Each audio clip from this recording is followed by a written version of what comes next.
안녕하세요, 불기미 트레이더입니다. 영상을 시청하시기 전에 구독과 좋아요 부탁드리고, 메타트레이더와 해외증권사를 사용하시면 나스닥 한 계약 기준 130만원, 최소 증거금 13,000원부터 해외 선물 거래가 가능합니다. 자세한 내용은 아래 더보기란에 고객센터 혹은 해외증권사 셀프 계좌 개설 영상을 참조해 주시기 바라겠습니다. 자, 오늘은 해외 선물 매매의 필승 조합인 RS와이어 볼린저 밴드 조합에 대해서 알려드리도록 하겠습니다. RS와이어 볼린저 밴드의 조합은 거의 쌀밥과 김치와 같은 이 조합이라고 할 수 있어요. 해외 선물 매매에서 굉장히 많이 쓰이는 조합이에요. 그래서 이제 찰떡궁합이라는 이제 이야기들이 많이 들려오는데, 볼린저 밴드와 RSI의 시그널이 일치했을 때 굉장히 승률이 높다라는 게 장점입니다. 그런데 이게 어떠한 타점에서도 어떠한 구간에서도 100%의 확률은 아니다. 그렇기 때문에 가장 승률이 높은 볼린저 밴드와 RSI 매매법에 대해서 한번 이야기 드려보려고 합니다. 일단 볼린저 밴드란 밴드 범위 내에서 움직일 확률이 95%에 달한다는 원리를 가진 지표죠. 그리고 RSI는 이제 상대적으로 70 이상이면 이제 과매수 구간, 그리고 30 이하면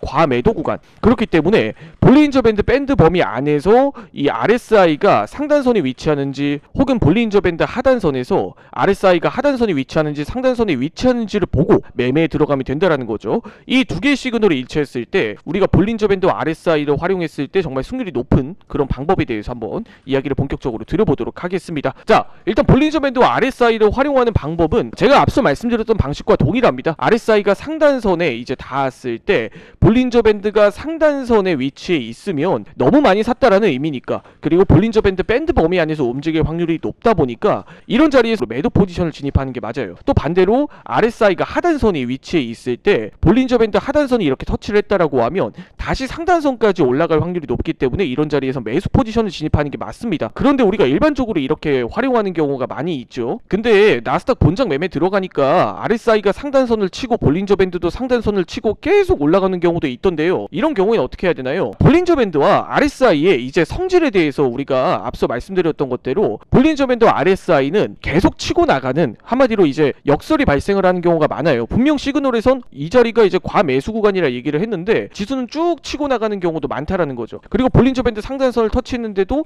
볼린저 밴드 범위가 팽창을 하면서 우상향하는 경우도 굉장히 많습니다. 그래서 이런 역설을 우리가 이겨내기 위해서는 볼린저 밴드 RSI를 활용하는 시간대가 있다라는 거예요. 이 시간대가 중요한 이유가 뭐냐면 바로 거래량이 몰릴 때와 거래량이 없을 때 이 두 가지 사용 방법이 달라진다라는 겁니다. 거래량이 몰리게 됐을 때는 일반적으로 RSI가 상단선을 돌파를 하고 볼린저 밴드도 상단선을 치고 우상향하는 성격이 있어요. 그렇기 때문에 이 본장 들어서 나스닥 10시 30분 이후 이 RSI 상단선을 치고 볼린저 밴드 상단선을 치면 이 추세가 이어질 확률이 오히려 더 높다라는 겁니다. 그렇기 때문에 우리가 거래량이 들어오는 시간대와 거래량이 저조한 시간대를 이용해서 이 두 가지 매매 타점을 활용해 보면 된다라는 거예요. 자, 차트를 보면서 예시로 이야기를 드려볼게요. 거래량이 없는 자리에서는 특별히 어떤 사건이 일어나지 않는 이상은 RSI가 하단선을 터치를 하고 볼린저 밴드 하단선을 터치했을 경우에 다시 원래 자리로 복귀를 하거나 혹은 상단선을 향해 돌파하는 경우가 많이 있습니다. 또한 반대로 거래량이 특별히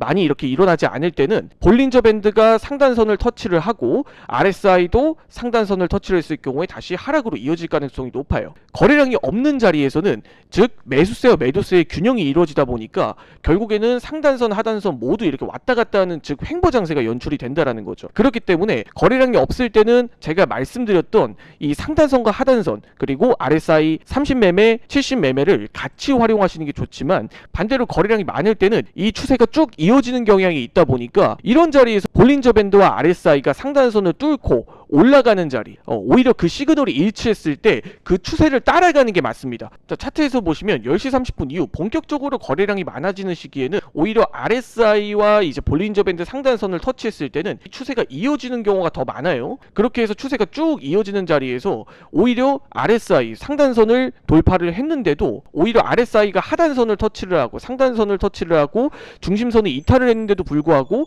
지수는 쭉 상승 추세를 이어가는 경우가 일반적이죠. 그렇기 때문에 오히려 거래량이 많은 자리에서는 이 RSI와 볼린저 밴드에 계속 치고 나가는 성질을 오히려 역이용을 하는 겁니다. 그렇게 했을 때 우리가 오히려 더 승률이 높아지고 더 확실하게 RSI와 볼린저 밴드를 연계해서 활용할 수 있는 방법이 아닐까, 저는 오늘 이렇게 이야기를 드리고 영상 마무리 짓도록 하겠습니다. 자, 지금까지 불기미 트레이더였습니다. 해외 증권사 계좌 개설 혹은 메타트레이더 관련 문의사항은 불기미 트레이더 고객센터를 통해 참조를 해주시기 바라고, 아래 더보기란에 셀프 계좌 개설 영상을 참조해 주셔도 좋습니다. 지금까지 불기미 트레이더였습니다. 영상을 시청해 주셔서 감사드립니다.